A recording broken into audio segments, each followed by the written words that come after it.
Olá, pessoal. Meu nome é Daniele Bueno. Sou aluna de pós-graduação do professor Cláudio e hoje eu vou ministrar aula de reação de condensação aldólica. Bom, para a gente poder entender o que são as reações de condensação aldólica, inicialmente a gente vai ter que compreender o que são as reações aldólicas, certo? Essas reações aldólicas, elas ocorrem a partir de dois compostos carbonílicos, que são moléculas que contêm na sua estrutura a ligação C dupla O, conforme pode ser observado aqui, certo? Bom, um desses compostos carbonílicos deve ser transformado em um íon enolato ou enol, que é esse primeiro composto aqui que aparece na reação. Já o outro composto carbonílico, ele pode ser ou uma acetona ou um aldeído. Bom, as cetonas, elas são caracterizadas por ter o grupamento C-O entre ligações de carbono. Já o aldeído, ele é caracterizado por ter essa ligação C-O entre uma ligação de hidrogênio e uma ligação de carbono. Bom, então a reação aldólica ela vai ocorrer entre um íon enolato ou um enol com um composto carbonílico, cetonoaldeído, e gerando um composto denominado aldol, certo? Esse composto, ele é denominado aldol por apresentar na sua estrutura um aldeído ou uma acetona e um grupamento álcool aqui, ó, certo? Por isso ele é denominado aldol. Bom, a reação ela vai poder ocorrer das seguintes formas.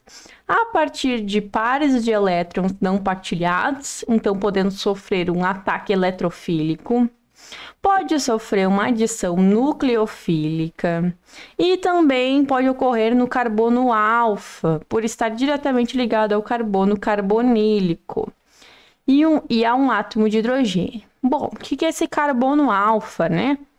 O carbono alfa é como diz aqui, ele é o primeiro carbono que está ligado à carbonila, certo? Se a gente tivesse um outro carbono suscetível que desse um outro aqui, esse carbono seria o beta, e assim sucessivamente. Bom, aqui eu trouxe uns conceitos para a gente relembrar, porque a gente vai utilizar esses conceitos conforme o decorrer do passar da aula, certo? Bom, o nucleófilo, aqui nessa primeira reação, certo?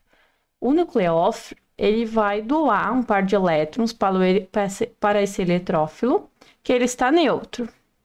E deixando, então, esse oxigênio aqui no final com uma carga negativa, com excesso de elétrons. Já quando ocorre o contrário, o nucleófilo, ele vai atacar o eletrófilo, só que agora esse eletrófilo está com uma carga, ele não está mais neutro como antes. Ele tem essa carga. Então, nesse caso, ele vai gerar um produto neutro no final, certo? Esses conceitos, eles estão sendo relembrados, porque conforme passar a aula, a gente vai precisar deles bem estabelecidos, para não dificultar um pouco mais as próximas reações, o mecanismo, certo? Bom, então partindo para o mecanismo da reação aldólica, tá? Como é que esse íon enolato ele é formado, né? Aqui a gente vai ver o mecanismo da reação aldólica a partir de cetonas. Bom, primeiro tem que formar o íon enolato, conforme eu já falei para vocês. Essa base aqui, ela vai atacar o hidrogênio da cetona, isso aqui é uma acetona. Essa base, ela ataca esse hidrogênio, retira esse hidrogênio. Essa ligação passa para cá, formando uma nova ligação dupla. E como o carbono não pode ter mais que 4 ligações, essa ligação aqui, ela passa aqui para cima, fazendo um excesso de elétrons no oxigênio. Então, aqui está nosso íon enolato. Conforme a gente já comentou, ele vai reagir com outro composto carbonílico. Nesse caso, vai ser outra acetona. Ah, mas pode reagir com aldeído? Pode ser cetona com cetona, cetona com aldeído ou aldeído com aldeído. Todas as possibilidades, elas são possíveis, certo? Ó, Então, esse ionolato, isso aqui ocorre tudo de forma simultânea. O ionolato, ele ataca a carbonila da cetona. Mais uma vez, como o carbono não pode ter mais de 4 ligações, essa ligação aqui passa para cá, formando um excesso de elétrons no oxigênio. E esse oxigênio aqui, como essa ligação aqui é quebrada, esse oxigênio, esses elétrons aqui, eles voltam para cá, reconstituindo a ligação dupla. Então, formando esse intermediário. Como ele é muito instável, e o oxigênio aqui, ele tem um excesso de elétrons, tem uma carga negativa, ele captura o hidrogênio do meio. Ah, que hidrogênio é esse, né? É esse hidrogênio que a gente retirou lá no início, certo? Esse hidrogênio, ele ficou no meio, então esse oxigênio, ele pega novamente esse hidrogênio agora, formando um OH e formando o nosso composto beta-hidroxicarbonílico mais a base. Esse composto aqui formado no final, ele é mais estável que esse intermediário, certo? Bom, aqui podemos dizer que ocorre os mesmos passos, porém agora com 2 aldeídos. A base agora, ela vai atacar o hidrogênio alfa. O que é o hidrogênio alfa? É o hidrogênio que está ligado ao carbono alfa, certo? Ela ataca esse hidrogênio alfa, retira esse hidrogênio e essa ligação ela vem para cá, fazendo sobrar elétrons no carbono. Passando para cá, com o ionolato formado. Ah, mas tá diferente, né? Não tem a dupla ligação aqui. Mas o que ocorre nesse ionolato? Ele está sempre em ressonância. Esses elétrons ele passam para cá, formando a dupla. Como o carbono ele não pode fazer 4 ligações, essa ligação aqui vai para cá e deixando o oxigênio daí com excesso de elétrons e assim sucessivamente, certo? Então, esse ionolato ele vai atacar a carbonila do aldeído.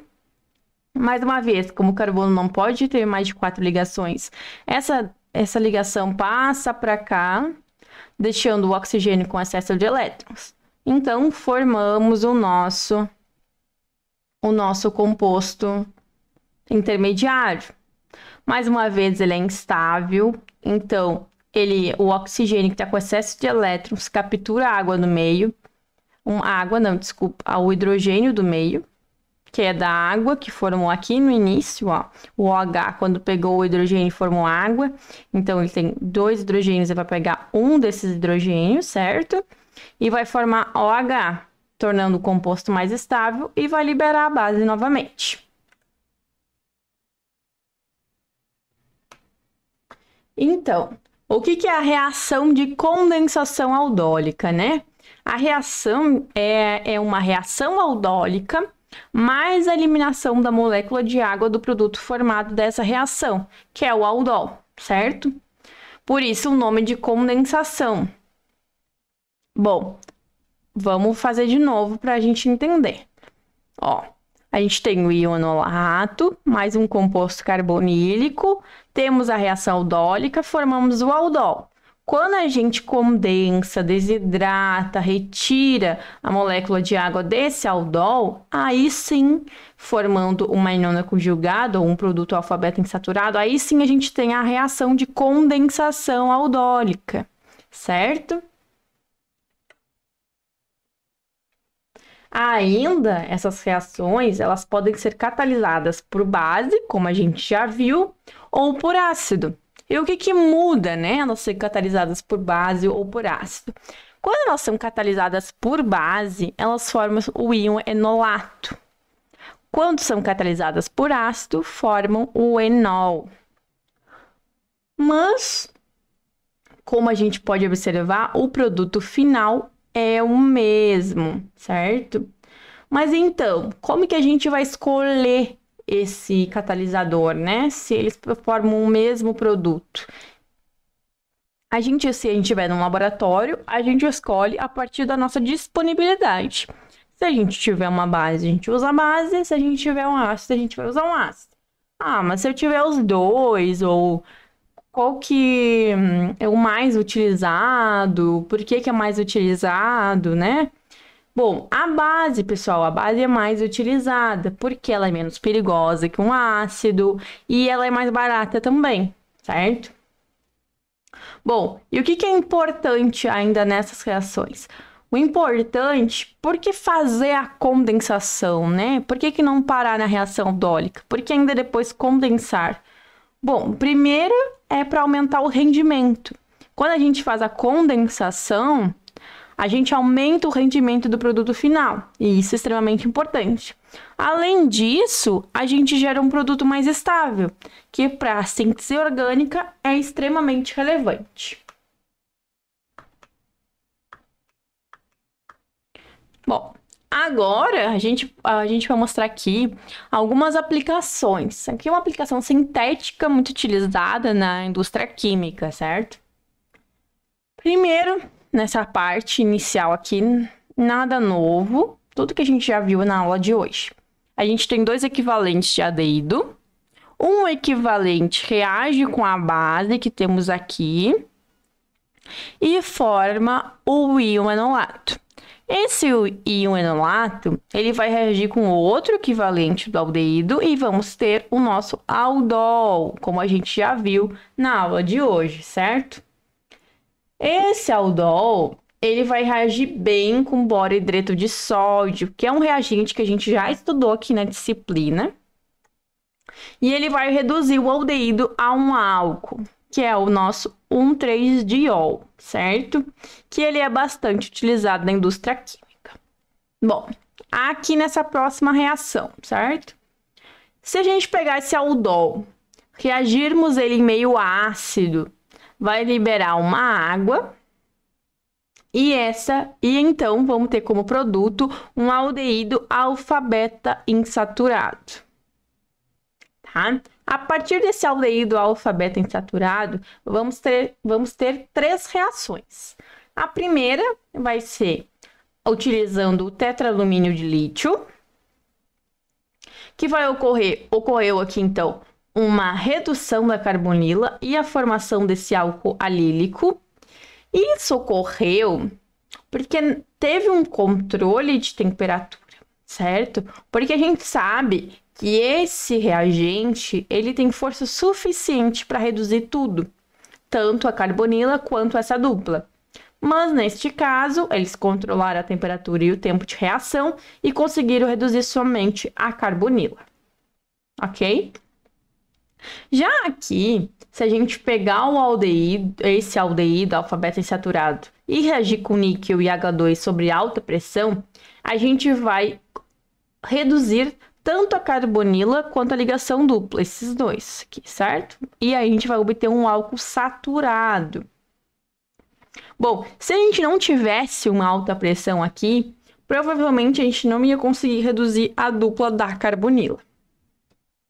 Já a última aqui reação, a gente pode observar que reduziu somente a dupla e a dupla da carbonila não.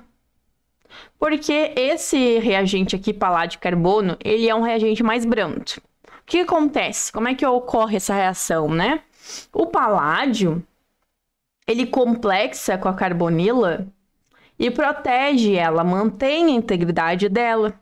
Então, só ocorre a redução da dupla ligação aqui. E essa é uma reação, ela é mais controlada para manter a carbonila e reduzir somente essa duplinha aqui, certo? Então, dessas reações aqui, quais foram mais seletivas, né? A do lítio e a do paládio. Bom, aqui a reação do lítio. Se eu quisesse fazer o contrário, se eu quisesse reduzir a carbonila ao invés da dupla, teria como? Não teria, pessoal.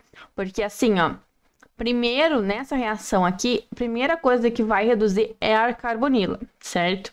Se a gente deixar mais tempo e aumentar a temperatura, a gente consegue reduzir tudo. Mas o contrário do que está aqui não é possível. Agora eu trago para vocês uma outra aplicação, só que agora na nossa área, na área forense, certo? Bom, esse aqui é um trabalho que foi realizado pelo grupo de pesquisa aqui do professor Cláudio, pelo nosso grupo, onde foram desenvolvidas chalconas, e essas chalconas foram aplicadas como reveladores de impressões digitais. Bom, o mecanismo dessa reação, ele ocorre de forma semelhante de tudo que a gente já viu nessa aula. E é um mecanismo bem simples, certo? Bom, aqui a gente pode observar, a gente tem uma acetofenona, onde a gente tem uma carga parcial positiva aqui na carbonila da acetofenona e uma carga parcial negativa nesse oxigênio, certo? A gente pode ver que a base ela irá retirar esse hidrogênio. Mas então, por que a base tem essa facilidade para retirar esse hidrogênio aqui, né? Porque a gente pode observar que tanto esse hidrogênio, quanto o carbono que está ligado diretamente a esse hidrogênio, quanto os elétrons que estão envolvidos nessas ligações, eles estão comprometidos com uma nuvem eletrônica em direção à carga parcial positiva. Logo, por isso que é possível arrancar esse hidrogênio aqui de uma forma mais fácil, certo? Aqui na segunda parte, esse CH2 aqui, ele vai entrar em ressonância. Ele vem para cá, formando uma dupla aqui. E como o carbono, mais uma vez, ele não pode fazer mais de 4 ligações, ele vem para cá, sobrando elétron, certo? E liberando base e hidrogênio. Esse composto aqui, essa parte aqui, vai ocorrer tudo simultaneamente.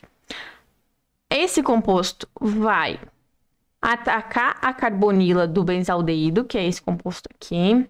Enquanto ataca a carbonila aqui, essa ligação dupla, ela é reconstituída.